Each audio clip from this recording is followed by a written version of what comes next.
اعوذ باللہ من الشیطان اللعین الرجیم بسم اللہ الرحمن الرحیم الحمد للہ رب العالمین الصلاة والسلام علی سیدنا و مولانا و شفیع ذنوبنا حبیب الہی ابی القاسم مصطفیٰ محمد اللہم صل علی محمد و آل محمد وعلى أهل بيته الطيبين الطاهرين المعصومين لا سيما بقية الله العظم ولعنة الله على أعدائهم ومنكري فضائلهم ومصائبهم أجمعين من الآن إلى يوم الدين. أما بعد فقد قال الله الحكيم في كتابه الكريم بسم الله الرحمن الرحيم وإذ قال ربك للملائكة إني جاعل في الأرض خليفة قالوا أتجعل فيها يفسد فيها ويسفك الدماء ونحن نسبح بحمدك وَنُقَدِّسُ لَكَ قَالَ إِنِّي أَعْلَمُ مَا لَا تَعْلَمُونَ. صلوات پڑھیں محمد و آل اللہم صل علی محمد و آل محمد. سب سے پہلے میں آپ تمام حضرات کی خدمت میں خصوصاً اپنے مولا و آقا امام زمانہ عجل اللہ تعالی فرجہ الشریف کی خدمت اقدس میں ایام عزا کی ورود پر اور آغاز ایام عزا پر تعزیت و تسلیت عرض کرتا ہوں. یقیناً یہ مہینہ اہل بیت علیہ السلام کے حزن کا مہینہ ہے، اہل بیت علیہ السلام کے غم کا مہینہ ہے. اس مہینے کو غم کے ساتھ اور حزن کے ساتھ منایا جاتا ہے. جس طرح سے ہر چیز کے ایک ورود ہوتا ہے، خصوصیت ہوتی ہے. ماہ مبارک رمضان ہے، جب ماہ مبارک رمضان آتا ہے تو ایک خاص اہتمام کیا جاتا ہے اس کے آغاز پر. یا کوئی حرم مطہر پہ جاتا ہے زیارتوں کے لیے تو وہاں اذن دخول لیا جاتا ہے. یا کوئی شخص کسی کا مہمان بن کے جاتا ہے تو ایک خاص انداز سے آمادگی کر کے جاتا ہے. تو ہر جگہ داخل ہونے کے، چاہے وہ ہم اس دنیاوی امور کی بات کریں، چاہے ہم معنوی جگہوں کی بات کریں. مسجد ہے، مسجد میں آنے کے، اس میں داخل ہونے کے احکامات ہیں کہ خوشبو لگا کر آئے، غسل ہو، صاف ستھرے لباس ہو. اسی طرح ماہ رمضان کے ساتھ ساتھ اور دیگر اردو کے ساتھ ساتھ ماہ محرم میں کس طرح انسان کو داخل ہونا چاہیے، کس طرح سے مومن کو داخل ہونا چاہیے. میں نے جس آیت کی تلاوت کا شرف حاصل کیا، اس آیت میں خداوند متعال ارشاد فرما رہا ہے وَإِذْ قَالَ رَبُّكَ لِلْمَلَائِكَةِ، اور یاد کرو اس وقت کو جب رب نے اپنے ملائکہ سے کہا انی جاعل فی الارض خلیفہ، میں زمین پر خلیفہ بنانے والا ہوں. ملائکہ نے کیا جواب دیا؟ قالوا اتجعل فیہا، اے خدا تو زمین پر ایسوں کو خلیفہ بنائے گا یفسک الدماء، جو دماء جو ہے خون پھیلائے گا. تو ایسے لوگوں کو خلیفہ بنائے گا جو فساد مچائے گا. نحن نسبح بحمدک، اے خدا ہم تیری تسبیح کرتے ہیں، ہم تیری تقدیس کرتے ہیں. اور تو ایسوں کو بنا رہا ہے جو خون اور فساد کرے گا. خدا ان متعال نے جواب نہیں دیا. اعتراض تو ان کا صحیح تھا، لیکن خدا نے ان کے اعتراض کا جواب نہیں دیا. خدا نے یہ نہیں کہا کہ وہ فساد نہیں کرے گا، وہ خود ریزی نہیں کرے گا. خدا نے کہا انی اعلم ما لا تعلم، میں اپنے احکام کی حکمتوں کو جانتا ہوں. تو اپنی جگہ پر صحیح ہوں، میں اپنی جگہ پر صحیح ہوں. تمہارا اعتراض ٹھیک ہے، اپنی جگہ پر ہے، لیکن جو میں جانتا ہوں وہ تم نہیں جانتے. ہم جو ماہ مبارک ماہ محرم مناتے ہیں اور ماہ محرم میں بیٹھتے ہیں، عزائے فرش عزا بچھاتے ہیں، اس کا تعلق اسی آیت سے ہے. کہ اگر مسئلہ خلافت کو صحیح انداز سے سمجھ لیا ہوتا، اس آیت ہی کو صحیح انداز سے سمجھ لیا ہوتا، تو اتنے شدید اختلافات آج عالم اسلام میں نہیں پڑتے. اور آج اس خلافت کے معیار کو اس قدر پست کر دیا گیا، اتنا پست کر دیا گیا کہ آئندہ آنے والے مجالس میں بیان کروں گا کہ یہ وجوہات کیا ہیں. لیکن بہرحال سے مثال کے طور پہ، کیونکہ آج ابتدائی مجلس ہے، اتنا پست کر دیا گیا کہ ایک بغدادی جیسا شخص جو خوریز، سفاک، پتہ نہیں مسلمان بھی ہے کہ نہیں، جس کا یہ بھی ثابت نہیں کہ مسلمان ہے کہ نہیں، اس کے اجداد مسلمان تھے کہ نہیں، اس نے خلافت کا دعویٰ کیا، کیونکہ خلافت کو بہت گرا دیا، بہت پست کر دیا. ماہ محرم جو ہے، اس میں جب ہم آغاز ہوتا ہے تو دو چیزوں کا خیال رکھیں. محرم کا ایک ماضی ہے اور محرم کا ایک مستقبل ہے. محرم کا ایک پاسٹ ہے، محرم کا ایک فیوچر ہے. پاسٹ کو بھی مد نظر رکھیں اور فیوچر کو بھی مد نظر رکھیں. پاسٹ میں محرم میں کیا ہوا ہے؟ پاسٹ میں یہ ہوا ہے کہ امام حسین علیہ السلام کو لوگوں نے بلایا اور پھر پیٹھ دکھا دی، دھوکہ دے دیا. امام حسین علیہ السلام کو دھوکہ دیا، امام حسین بلایا اور ان کا ساتھ نہیں دیا. اسی محرم کا فیوچر کیا ہے؟ فیوچر اس محرم کا یہ ہے کہ اسی عاشور میں، یہی عاشور کا دن ہوگا کہ جب زمانے کے امام مہدی عجل اللہ تعالی فرجہ شریف جو قیام فرمائیں گے، یعنی بیان کریں گے کہ میرے جد نے جو قیام کیا تھا اس کی تکمیل میرا قیام ہے. ابتدا امام حسین کریں گے، انتہا امام زمانہ کریں گے. ظاہر ہے جب کسی چیز کی ابتدا ہو اور کسی چیز کی انتہا ہو تو اس کے بیچ میں گیپ نہیں ہوتا. گیپ ہو تو اس کو ابتدا نہیں کہا جاتا، گیپ آ جائے تو اس کو انتہا نہیں کہا جاتا. ابتدا اور انتہا بنتی جب ہے جب بیچ میں سیکوینس ہو، بیچ میں جو ہے مسلسل کچھ نہ کچھ ہوتا رہے. دنیا میں اتنے حادثات ہوتے ہیں، کربلا سے بھیانک حادثات ہوتے ہیں، وحشتناک حادثات ہوتے ہیں.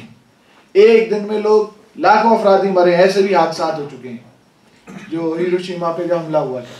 لہٰذا اور بھی طرح کے حادثات ہوتے ہیں. دنیا بھول جاتی ہے اور کسی حادثے کی یاد نہیں منائی جاتی. لیکن یہ واحد حادثہ ہے روئے زمین کا، یہ واحد واقعہ ہے روئے زمین کا، یہ واحد کربلا ہے جس کو ہمیشہ سے جب سے برپا ہوئی ہے منائی جا رہی ہے، اور جب تک رہیں گے اور قیام نہیں ہو جائے گی مناتی جائے رہے گی. کیوں؟ اس لیے کہ ایک تحریک ہے جس کا آغاز کر دیا گیا ہے، یہ اب چلتی رہے گی، رکے گی نہیں. امام حسین نے اپنا خون دے کے آغاز کر دیا، اسے زندہ رہنا ہے، کیونکہ اگر یہ ختم ہو گئی تو اس کا نتیجہ نہیں آنے والا. نتیجہ وہ امام کے قیام ہے. امام علیہ الصلوۃ والسلام قیام کریں گے، جس کو ہم کہتے ہیں اصل خلافت جو ہوگی خدا متعال کی، وہ جو برپا ہوگی وہ امام. آپ جب زیارت پڑھتے اس میں کیا کہتا ہے؟ السلام علیکم خلیفۃ الرحمن. مولا جو ہے وہ اللہ کے خلیفہ رحمان ہیں، رحمان کے خلیفہ ہیں. لہٰذا امام علیہ الصلوۃ والسلام بھی خلافت تکمیل پر جائے گی، اپنے مقام پر جائے گی. لہٰذا اس اشرے میں جو میرا گفتگو رہے گی وہ اسی عنوان پہ رہے گی، انسان اور خلافت الہیہ. کیونکہ یہ آیت دو چیزوں سے منسوب ہے، ایک خلقت انسان سے اور ایک خلافت الہیہ سے. اسی کے ذیل میں گفتگو ہوگی. لیکن تصور واضح ہونا چاہیے کہ کربلا کا ماضی بھی ہے، کربلا کا مستقبل بھی ہے. جب تک ہم اس ویو کے ساتھ نہیں آئیں گے اپنی ذمہ داری کو پورا نہیں کر سکتے. انسان اس وقت ذمہ داری کو پورا کرتا ہے جب ماضی کی غلطیوں پہ نظر ہو اور آئندہ کی امید رکھتا ہو. آئندہ امید نہ رکھتا ہو انسان آگے نہیں بڑھ سکتا، اور ماضی غلطیوں کو کریکشن نہ کرے وہ انسان آگے نہیں بڑھ سکتا. لہٰذا انسان کو یہ بات دیکھنا ہے بہت وضاحت کے ساتھ کہ پہلے کیا ہوا تھا اور اب کیا ہونے جا رہا ہے، اور اس کربلا کو کس طرح سے ہمیں زندہ رکھنا، اور ہمارا مقصد اور ہدف کربلا سے ہے کیا. دنیا میں دو طرح کے حادثات ہوتے ہیں. ایک مرتبہ حادثہ ہو جاتا ہے اور ایک مرتبہ کوئی حادثہ کیا جاتا ہے. جو حادثہ ہو جاتا ہے اس کے لیے صرف سوال یہ اٹھایا جاتا ہے یہ کیوں ہو گیا اور یہ کیسے ہو گیا. بس یہ سوال ہوتا ہے، یہ حادثہ ہوا کیسے. اس کے جو ہیں اسباب تلاش کیے جاتے ہیں، علل تلاش کی جاتے ہیں، کازز تلاش کیے جاتے ہیں. کہ مثال کو کہیں آگ لگ گئی تو یہ آگ کیوں لگی؟ انشورنس کمپنی آئے گی، وہ آ کے یہ دیکھے گی کہ یہ آگ کیوں لگ گئی، کہیں ایکسیڈنٹ ہو گیا، انویسٹیگیشن جو ہوگی اس پہ ہو گئی یہ ایکسیڈنٹ کیوں ہوا، یہ اس گاڑی میں کیا خرابی تھی. لہٰذا کہیں بھی کوئی حادثہ اگر ہو جاتا ہے تو ہو جانے پر صرف یہ سوال اٹھایا جاتا ہے یہ کیوں ہوا. لیکن اگر کوئی حادثہ رونما کیا جائے، کوئی حادثہ پلان کیا جائے اور حادثہ ہو جائے، پھر وہ حادثہ ہو، تو وہاں پہ صرف یہ سوال نہیں ہوتا یہ کیسے ہوا، وہاں پہ یہ سوال ہوتا ہے اس حادثے کو کرنے کا سبب کیا تھا، مقصد کیا تھا، ہدف کیا تھا. جیسے سال آپ نے حج پہ دیکھ لیا، حج پہ اب تک یہ بات واضح ہی نہیں ہو سکی ہے کہ حادثہ ہوا ہے یا یہ حادثہ کروایا گیا ہے. کیونکہ یہ بات اگر واضح ہو جائے، یقیناً ہر صاحب شعور اس بات کو سمجھتا اور جانتا ہے کہ حادثہ ہوا نہیں ہے، یہ حادثہ کروایا گیا ہے. اگر حادثہ ہوا ہوتا تو وہاں اتنے سی ٹی وی کیمرے لگے ہوتے ہیں، اتنے کیمرے لگے ہوتے ہیں، اس کی ریکارڈنگ کیوں نہیں ہوئی؟ کیوں نہیں پتہ چلا کہاں پہ غلطی ہوئی تھی؟ وہ ریکارڈنگز جو ہیں پبلک میں کیوں نہیں لائی گئیں، لواحقین تک کیوں نہیں پہنچائی گئیں؟ اس کے معنی یہ حادثہ ہوا نہیں ہے، یہ حادثہ کروایا گیا ہے. ہم جس ملک میں بیٹھے ہیں اس وقت، یہاں پر ایک انسان قتل ہو جائے، ایک انسان، آپ بتائیں کیا اس کے متعلق تحقیق نہیں ہوگی؟ تحقیق ہوگی، پوری طرح سے تحقیق ہوگی. لیکن عزیزان میں دنیا کے ڈبل اسٹینڈرڈ دیکھیں، ہزاروں افراد مر گئے، کوئی میدان جنگ تو نہیں تھا نا، وہ وہاں پہ سینکڑوں جنازے اٹھ گئے، لیکن آج دنیا میں کوئی وہاں پر تحقیق کروانے کو بھی راضی نہیں ہے، نہ مسلمان نہ غیر مسلم، کسی کو درد ہی نہیں اس بات. لہٰذا اس سے پتہ چلتا ہے نہ کوئی پروف دیا جا رہا ہے، نہ جو ہے کوئی تحقیق کروائی جا رہی ہے، نہ نتائج کچھ سامنے آ رہے ہیں جس سے صاف پتہ چل رہا ہے کہ یہ حادثہ ہوا نہیں ہے، یہ حادثہ کروایا گیا ہے. اس کے مقصد تھے، اس کے اہداف تھے، اور وہ اپنے آہستہ آہستہ واضح بھی ہو رہے ہیں. کچھ افراد غائب ہیں، کچھ آفیشل شخصیات غائب ہیں، کسی کے جنازے ہی نہیں مل رہے ہیں. لہٰذا ایسی بھی یعنی پرسنل طور پہ ایسی بھی خبریں لوگوں کو نے دی ہیں کہ طواف کے درمیان سے کچھ آفیشلز کو جو ہے گرفتار کر کے لے گئے، 3 دن بعد ان کا مینا میں جنازہ ملا ہے. لہٰذا کچھ کارروائی کی جا رہی تھی. بہرحال عزیزان محترم، تو کہنے کا مقصد یہ تھا کہ حادثہ کچھ ہوتا ہے اور کبھی حادثہ کروایا جاتا ہے. کربلا کون سا حادثہ ہے؟ یہ ہو گیا یا یہ کروایا گیا؟ اگر حادثہ ہو گیا تو ہمارے لیے صرف اتنا سوال کافی ہے کہ یہ حادثہ کیسے ہوا. لیکن اگر یہ حادثہ کروایا گیا، اگر حسین کو گھیرا گیا، اگر حسین کو بلایا گیا، اگر حسین سے بیعت طلب کی گئی، اگر حسین کو تھریٹ کیا گیا کہ بیعت نہیں کی تو سر قلم کر دیں گے، اگر یہ سب کچھ کیا گیا ہے تاریخ میں جو ثابت بھی ہے، تو یہ حادثہ ہوا نہیں ہے، یہ حادثہ کروایا گیا ہے. جب حادثہ کروایا جاتا ہے تو اس میں ایک اور سوال اٹھ جاتا ہے کہ اس کے اہداف اور مقاصد کیا تھے، کیا پرپس تھا جس کی وجہ سے حادثہ کرنا پڑا. لہٰذا اب کربلا کو ہمیں 2 اینکوں سے دیکھنا پڑے گا. ایک ہمیں اس کے علل و اسباب دیکھنا پڑیں گے، ایک ہمیں اس کی کازز کو دیکھنا پڑے گا، یہ کربلا کا واقعہ ہوا کیوں ہے، اور دوسرا یہ دیکھنا پڑے گا یہ کربلا کا واقعہ کروایا کیوں گیا ہے، ہدف اس کا کیا تھا، مقصد کیا تھا. اور دونوں طرف سے مطلب امام حسین کی طرف سے بھی آپ کو دیکھنا پڑے گا اور یزید کی طرف سے بھی دیکھنا پڑے گا. امام حسین کے کیا اہداف تھے اور یزید کے کیا اہداف تھے، امام حسین کے کیا مقاصد تھے اور یزید کے کیا مقاصد تھے، امام حسین کی طرف سے کیا علتیں تھیں اور یزید کی طرف سے کیا علتیں تھیں. لہٰذا ان سب چیزوں کو دیکھنا پڑے گا. عزیز آنے والا یہاں پہ ایک سوال انشاءاللہ بعد میں اس پہ گفتگو ہوگی.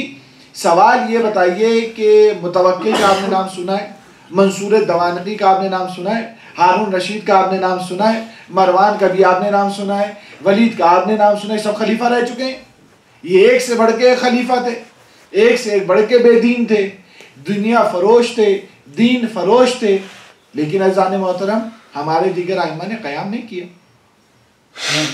یزید پر قیام ہوتا ہے لیکن یزید کے بعد قیام نہیں کیا گیا. ائمہ نے نہیں قیام کیا. کیوں قیام نہیں کیا ائمہ علیہ السلام نے؟ کیا وجہ ہے کہ ائمہ نے قیام نہیں کیا؟ کیا سبب ہے ائمہ نے قیام نہیں کیا؟ کیا مروان کوئی اچھی شخصیت تھا؟ کیا ولید کوئی اچھی شخصیت تھا؟ کیا بعد میں متوکل عباسی جو اچھی تھا؟ کیا منصور دوانقی جو ظالم ترین، جس کو بنو عباس کے یزید کہا جاتا ہے تاریخ میں، وہ اچھی، لیکن ائمہ علیہ السلام نے قیام نہیں کیا، ائمہ نے قیام نہیں، کسی امام نے قیام نہیں کیا، تیسرے امام کے بعد قیام نہیں ہوا، تیسرے امام کے بعد قیام نہیں کیا گیا۔ اس کی وجہ میں بعد بتاؤں گا، ایک مختصر اس کا جواب دے دوں تاکہ ذہن مشوش نہ رہے۔ مختصر جواب جو اس کا وہ یہ ہے کہ عزیزان محترم، کوئی بھی چیز آج بھی دنیا میں جب مارکیٹ میں کوئی چیز آتی ہے، مثال کے طور پر موبائل آیا، وہ موبائل مارکیٹ میں اس وقت تک رہتا ہے جب تک وہ بہترین ہوتا ہے، جب تک اس سے بہتر نہ کوئی آ جائے، اس وقت وہ مارکیٹ میں رہتا ہے۔ لیکن اگر اس کا بنانے والا یا کوئی اور دوسری کمپنی جو ہے اس سے بہتر موبائل بنا دیتی ہے، یا اسی آئی فون ہی بنایا تھا لیکن آئی فون والوں نے ایک نیا نکال دیا، نیا ماڈل ان کا آ گیا، تو پرانا ماڈل جو ریجیکٹ ہو جاتا ہے، وہ جو ہے مارکیٹ سے آہستہ آہستہ ہٹا لیا جاتا ہے۔ لہٰذا آپ کو آئی فون اب پرانے آئی فون نہیں ملیں گے، اب 4، 5، 6 آگے ہی ملتے رہیں گے، اب پچھلے آئی فون آپ بھول جائیں، نہیں ملیں گے آپ کو۔ ہوتا کیا ہے؟ ہوتا یہ کہ جب بنانے والا اس میں کو بنائے اور بنانے میں اس سے کوئی کمی رہ جائے اور وہ اس کمی کو دیکھے اور اس کمی کو پکڑ لیا جائے، تو ہوتا یہ ہے کہ اس کے بعد پھر بنانے والی بات پھر جو ہے بنانے والا ہی ہٹا دیتے ہیں، دوسرے لوگ اس کو ہٹا دیتے ہیں، کیونکہ اس میں نقص پایا جاتا ہے، اس میں کمی پائی جاتی ہے۔ اللہ کی ساری کتابیں آئیں لیکن ایک کے بعد ایک ریجیکٹ ہوتی رہیں، منسوخ ہوتی رہیں، کیوں؟ اس لیے کہ ان میں تحریف ہوتی رہی، ان میں کمی آتی رہی، ان میں جو ہے باطل ملتا رہا، لہٰذا وہ کتابیں منسوخ ہوتی چلی گئیں۔ لیکن خداوند متعال نے ایک کتاب بھیج دی قرآن، یہ آج تک منسوخ نہیں ہو سکی۔ کیوں منسوخ نہیں ہو سکی؟ وجہ یہ ہے کہ قرآن سے بہتر کوئی کتاب نہیں آ سکی، قرآن میں کوئی نقص نہیں تلاش کر سکا، قرآن میں کوئی کمی نہیں آ سکتی، لہٰذا دوسرے قرآن کی ضرورت ہی نہیں ہے، یہی قرآن تا قیامت کافی ہے۔ حسین علیہ السلام نے اس طرح سے قیام کو برپا کیا تھا کہ اب آئندہ قیام کی ضرورت ہی نہیں، اتنا کامل قیام کر دیا تو اس میں کوئی نقص نہیں ہے کہ باقی رہے۔ صلوات پڑھے محمد و آل محمد۔ اس کو آپ جس اینگل سے اٹھا کے دیکھیں گے اس میں نقص نظر نہیں آئے گا، اس میں کمی نظر نہیں آئے گی، اس میں کسی طرح کا عیب نظر نہیں آئے گا۔ لہٰذا ائمہ اطہار علیہ السلام نے کہا مزید قیام کی ضرورت نہیں ہے، مزید کربلا کو برپا کرنے کی ضرورت نہیں ہے، بلکہ اسی کربلا کو اگر تم نے باقی رکھا اور اسی کے پابند رہے تو اسلام بچانے کے لیے ایک کربلا کافی ہے، حسین کی ایک قربانی کافی۔ صلوات پڑھے محمد و آل محمد۔ لہٰذا اذان محترم پھر ائمہ اطہار علیہ السلام نے جو ہے دوبارہ قیام نہیں کیا، اور ہر معصوم نے یہی تاکید کی، اس کربلا کو محفوظ کرو، اس کربلا کو محفوظ کرو، اس کربلا کو محفوظ کرو۔ اچھا، یہ کربلا محفوظ کرو صرف زبان سے تو محفوظ نہیں ہو سکتی، کربلا کو محفوظ کرنے کے لیے بھی کچھ طریقہ کار چاہیے۔ انسانی زندگی دو چیزوں پہ محیط ہوتی ہے، یعنی دو طرح کی سٹائل کی زندگی انسان گزارتا ہے۔ ایک پرائیویٹ لائف ہوتی ہے انسان کی، جس کو ہم پرسنل لائف کہتے ہیں، پرائیویٹ لائف کہتے ہیں، اور ایک انسان کی جو ہوتی معاشرتی لائف ہوتی ہے، اجتماعی لائف ہوتی ہے۔ انسان کی جو ہے وہ انفرادی نہیں ہوتی، وہ معاشرے میں جی رہا ہوتا ہے، ہر انسان کی حیثیت ہوتی ہے۔ ہر انسان جو ہے، مثال کے طور پہ ایک شخص ہے، وہ کہیں کا مینیجر ہے، تو وہ جہاں کا مینیجر ہے وہاں اس کی شخصیت مینیجر ہے، لیکن گھر میں وہ باپ ہے، گھر میں مینیجر نہیں ہے، گھر میں وہ باپ ہے۔ گھر میں وہ جو کام کرتا ہے باپ کی حیثیت سے کرتا ہے، آفس میں جو کام کرتا ہے وہ مینیجر کی حیثیت سے کرتا ہے۔ اس کی دو شخصیات اس کی جدا جدا ہیں۔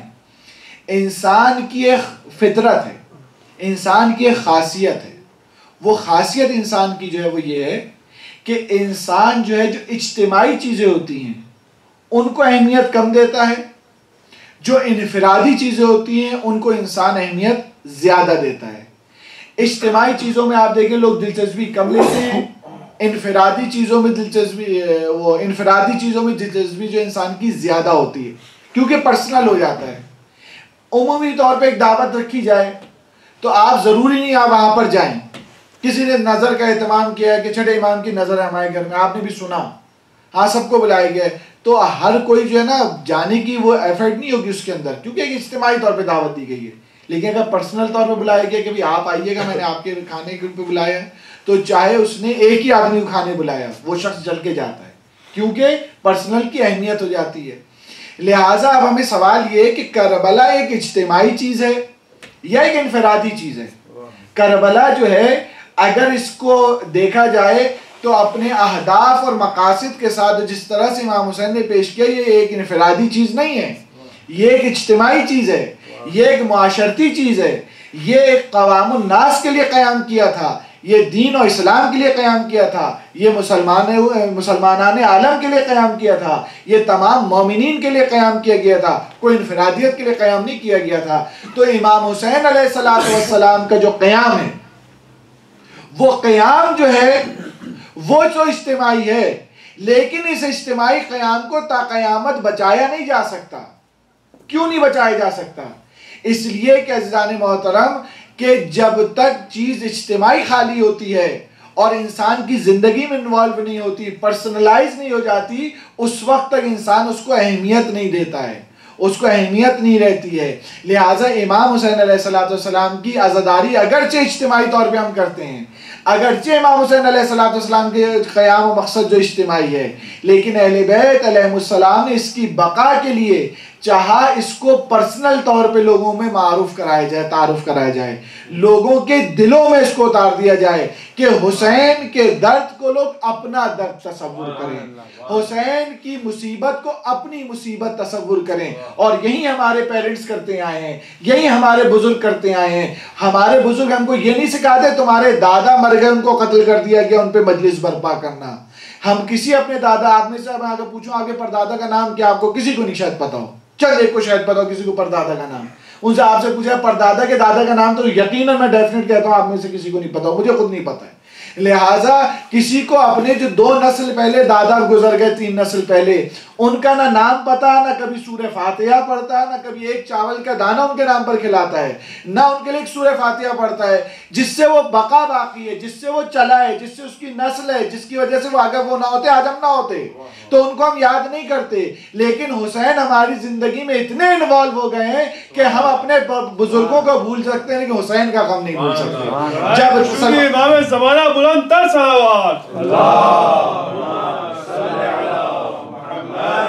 لہٰذا حسین علیہ السلام کا غم جس طرح سے منایا جاتا ہے وہ اسی لیے، اب دیکھیں اب میں مثالیں دوں گا تاکہ بات کو واضح ہو سکے۔ امام حسین علیہ السلام کا غم ہم اس طرح سے مناتے ہیں کہ ائمہ علیہ السلام نے سب سے پہلے اس میں گریہ کا اہتمام کیا۔ اچھا، گریہ کا بھی اہتمام اس طرح سے کیا کہ ایک صحابی رو رہے تھے، چھٹے امام کی مجلس ہو رہی تھی، تو امام نے مجلس ختم ہونے بعد کہا کہ تم کیسے رو رہے ہو، تم روئے نہیں میرے جد کے اوپر؟ تو کہا مولا میں رو رہا ہوں۔ تو امام نے کہا، اس نے دکھایا دیکھیں میری داڑھی بھی جو ہے گیلی ہو گئی اور میرا رومال بھی گیلا ہو گیا۔ تو امام نے ایک مثال دی، کہا نہیں، ہمارے جد کے اوپر اس طرح واویلا کر کے رویا کرو جیسے بوڑھی ماں جوان بیٹے کی لاش پہ ہوتی ہے۔ مثال کتنی پرسنل دی امام نے، کہا اس درد کو پیدا کرنا حسین کے لیے، یہی وہ درد ہوتا ہے ذان محترم جو عاشور کا دن آتا ہے نا، ہر مومن تڑپ رہا ہوتا ہے۔ میں آج وہ مصائب پڑھتا ہوں امام حسین کے، نہ وہ تڑپ میرے اندر ہوگی نہ آپ کے اندر ہوگی، لیکن عاشور کے دن جب امام حسین کے مصائب پڑھے جاتے ہیں، عاشور میں جب امام حسین کا تذکرہ ہوتا ہے، اس کی تڑپ الگ ہوتی ہے، اس کا درد الگ ہوتا ہے۔ اس لیے کہ ائمہ نے اس درد کو اندر محسوس کیوں کیا؟ کیونکہ جب اس طرح سے پرائیویٹ طور پر انسان خود درد محسوس کرے گا، پھر کوئی حسین علیہ السلام کے عزا کو مٹا نہیں سکتا، کوئی اسے ختم نہیں کر سکتا۔ کیونکہ ہر فرد، آپ دیکھ لیجئے آج ہماری جو مائیں ہیں وہ اپنے جوان بیٹے کا خون دینے کو تیار ہیں، لیکن حسین کی مجلس کو پہ کمپرومائز کرنے کو تیار نہیں ہے، حسین کے جلوس پہ کمپرومائز، یعنی ان کے ذریعے ان کے نزدیک حسین کا غم اس قدر اہم ہے کہ وہ کہتے ہیں اپنے بیٹے کا ماتم میں کر سکتی ہوں لیکن حسین کا ماتم نہیں چھوڑ سکتی، میں اپنے بیٹے کو قربان کر سکتی ہوں لیکن حسین کی قربانی کو نہیں بھول سکتی۔ ماؤں میں یہ جذبہ ہے، یہ جذبہ کیا ہے؟ ائمہ اطہار علیہ السلام نے پیدا کیا، تو یہ باقی رہ جائے، اگر یہ باقی رہ جائے گا، یہی وہ جذبہ تھا کہ اگر یہ جذبہ باقی رہ جائے گا تو عزاداری سید الشہداء باقی رہے گی۔ لہٰذا ائمہ اطہار نے اس کو اس طرح سے ہم تک پہنچایا، اور ہمارے جو بزرگ ہیں وہ بھی ہم سے اسی طرح چاہتے ہیں۔ امام ہے کہ ہم اس وقت جو ہیں آج چاند رات ہے اور ہم کربلا میں وارد ہونے جا رہے اس تصور کے ساتھ جائیں کہ واقعی امام حسین علیہ السلام کی کتنی بڑی قربانی ہے، کتنی بڑی قربانی ہے کہ 1400 برس ہونے کے بعد آپ بتائیے کہ دنیا میں 20 سال 25 سال گزر جائے گا، شاید ماں باپ کا بھی تذکرہ اولاد کے سامنے آئے تو اس کی آنکھوں میں آنسو نہیں آتے شاید، لیکن بھائی آتے اکثریت کی پھر بھی آتے ہیں۔ لیکن آج امام حسین کو اتنے 100 سال گزر گئے، ہم نے دیکھا بھی نہیں امام حسین کو، لیکن ان کے نام پہ گریہ ہوتا ہے۔ کس طرح سے گریہ ہوتا ہے؟ کیونکہ آئمہ علیہ السلام نے ان کو لنک کر دیا، آئمہ نے، تاکہ اس کربلا کو کوئی بھول نہ سکے۔ یہ کربلا عزیزان محترم باقی رہ جائے تو اس کے معنی حق اور باطل کا میزان باقی رہ گیا۔ یہ جب کربلا باقی رہ گئی تو اس کے معنی یہ ہے یزید اور حسینیت باقی رہ جائے گی، یزیدی صفت بھی باقی رہ جائے گی، حسینی صفت ہی لوگوں کو پہچان میں آ جائے گا کہ یزید کسے کہا جاتا ہے اور حسین کسے کہا جاتا ہے، یزید کس کوالٹیز کا تھا اور حسین کس کوالٹی۔ یہ وہ چراغ ہے کہ اس کو ہمیشہ جلا کے رکھنا ہے، چاہے اسے ہمیں اپنے خون کی جو ہے قربانی دینا پڑ جائے، خون بھی۔ تو یہ عزاداری سے صلوات پڑھے محمد و آل محمد پر۔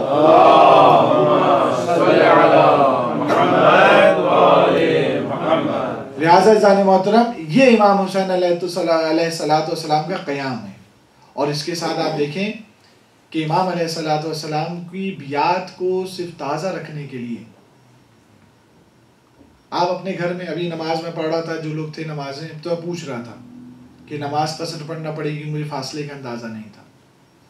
عزیزان محترم آپ سب جانتے ہیں کہ روح زمین پر 4 مقامات ایسے ہیں، 5واں مقام 5 ہیں اصل میں، لیکن ابھی 4 بیان کر رہا ہوں۔ کل 4 مقامات ایسے ہیں جہاں پر آپ مسافر ہونے کے باوجود آپ کمپلیٹ نماز پڑھ سکتے ہیں۔ ایک فقہی مسئلہ ہے، مسجد الحرام میں جائیے وہاں پڑھ سکتے ہیں، مسجد النبوی میں جائیے وہاں پڑھ سکتے ہیں، مسجد کوفہ میں جائیے وہاں پڑھ سکتے ہیں۔ 3 مساجد ہیں، چوتھی مسجد نہیں، چوتھا حرم امام حسین ہے، حائر امام حسین ہے۔ مولا علی کے حرم میں نہیں کر سکتے آپ جو ہے حضرت عباس کے حرم برابر میں بنا ہوا ہے وہاں پہ نہیں کر سکتے، حسین علیہ السلام کا حرم۔ کیا نقطہ پوشیدہ یہاں پر؟ وہ تو اللہ کی مساجد ہیں، ایک اللہ سے منسوب ہے، ایک نبی سے منسوب ہے، اور ایک جو ہے وہ مسجد کوفہ مولا کائنات، اس لیے وہ ہیں مسجدیں، مسجد کی بنا پہ احترام والی مسجدیں، لہٰذا وہاں پہ آپ قصر نماز پڑھیں چاہے آپ پوری نماز پڑھیں، آپ کو اختیار ہوتا ہے اس مسجد کے اندر۔ اگرچہ آپ مسافر ہوں، آپ آدھا گھنٹے کے لیے وہاں پہ گئے ہوں، آپ 1 گھنٹے کے لیے وہاں گئے ہوں، تب بھی آپ کو اختیار ہے کہ آپ پوری نماز پڑھیں یا قصر نماز پڑھیں۔ لیکن فقط حسین علیہ السلام کا حرم ہے 4 معصومین میں، امام حسین کا حرم ہے جنت البقیع میں 5 معصومین ہیں، لیکن وہاں یہ کام نہیں کر سکتے آپ۔ لیکن امام حسین کے گنبد کے نیچے وہاں پہ اگر کوئی نماز پڑھے تو وہ 4 رکعت ہی پڑھ سکتا ہے، 2 رکعت ہی پڑھ سکتا ہے۔ نقطہ یہاں پر کیا ہے؟ نقطہ یہ ہے کہ 5ویں جگہ جہاں پر انسان چاہے 1 گھنٹے کے لیے بھی آئے اسے پوری نماز پڑھنی پڑتی۔ مثلا آپ مینخ پہ رہتے ہیں، آپ ایک سٹی سے آ رہے ہیں اور دوسری سٹی جا رہے ہیں، لیکن مینخ سے صرف گزر رہے ہو، نماز کا وقت ہو گیا ہے، یہاں اسٹے نہیں کرنا آپ کو، لیکن اس کے باوجود آپ نماز پوری پڑھیں گے۔ کیوں؟ اس لیے کہ آپ اپنے گھر میں، آپ اپنے وطن میں جب ہیں تو آپ کو پوری نماز پڑھنا پڑے گی۔ امام حسین علیہ السلام جو ہیں، ان کیا جو ہے ان کے حرم کے نیچے، ان کے گنبد کے نیچے یہی تصور دینے کے لیے کہ حسین کا حرم جو ہے تمہارے گھر کے مانند ہے، تمہاری اپنی زمین کے مانند ہے، تمہارے اپنے وطن کے مانند ہے۔ جیسے تم اپنے گھر میں پوری نماز پڑھتے ہو، جیسے تم اپنی سٹی میں پوری نماز پڑھتے ہو، اسی طرح حسین کا گھر جو ہے یہ تمہارا گھر ہے، یہ حسین کا حرم جو ہے یہ تمہارا وطن ہے۔ اس تصور کو جا کر رکھنے کے انسان کو جس طرح اپنے وطن سے محبت ہوتی ہے، اپنے گھر سے محبت ہوتی ہے، اپنے سٹی سے محبت ہوتی ہے، اس سے لگاؤ ہوتا ہے۔ خدا بند مطالعہ ائمہ یہی چاہتے تھے حسین سے وہ لگاؤ پیدا ہو جائے، حسین اتنی اپنائیت ہو جائے کہ حسین کے حرم میں کھڑے ہو کے کسی کو نہ لگے میں یہاں پہ مسافر ہوں۔ اس کو 2 رکعت نماز پڑھنی پڑے گی تو اس کو یہ تصور کرنا پڑے گا میں مسافر ہوں، لیکن 4 رکعت جب نماز پڑھے گا اس کو مسافرت کا تصور نہیں آئے گا، نہیں یہ میرا گھر ہے، یہ حسین کا گھر ہے، یہ میری جگہ ہے، یہ حسین کی جگہ ہے، یہ میرا وطن ہے، یہ حسین کا وطن ہے۔ صلوات پڑھیں محمد و آل محمد کی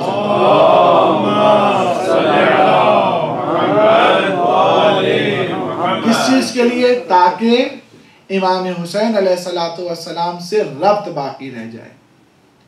تیسری چیز، آپ مکے کی مٹی پہ سجدہ کرنا کوئی مستحب نہیں ہے، مشہد کی مٹی پہ سجدہ کرنا مستحب نہیں ہے، مدینے کی مٹی، بقی کی مٹی پہ کوئی مستحب نہیں ہے، کسی روایت میں نہیں آیا کہ ان مٹیوں پہ سجدہ کرنا مستحب ہے۔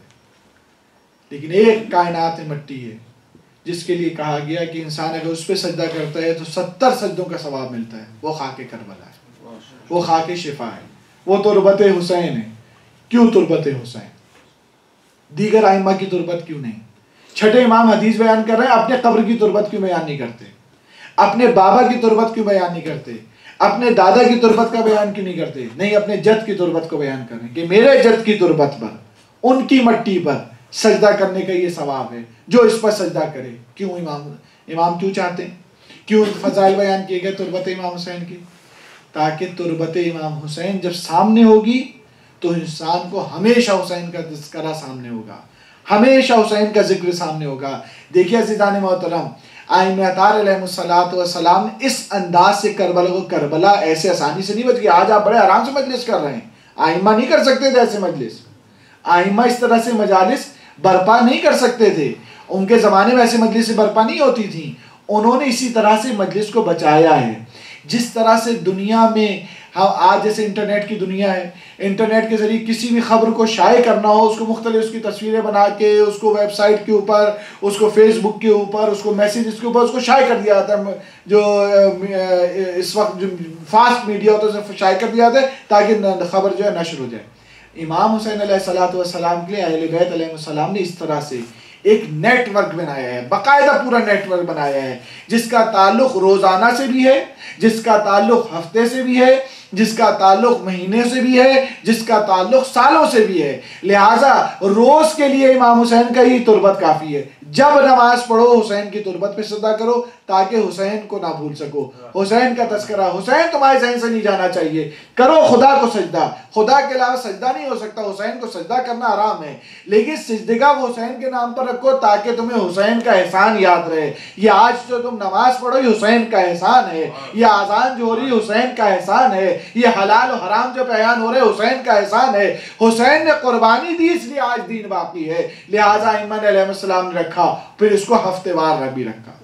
کہا کسی بھی معصوم کے لیے آپ کو نظر نہیں آئے گا ہفتے میں ایک دن مخصوص یا ایک رات مخصوص، کسی معصوم کے لیے نظر نہیں آئے گا۔ دن البتہ ہے کہ جس کو ہم کہتے ہیں جمعہ کا دن، وہ امام زمانہ عجل اللہ تعالیٰ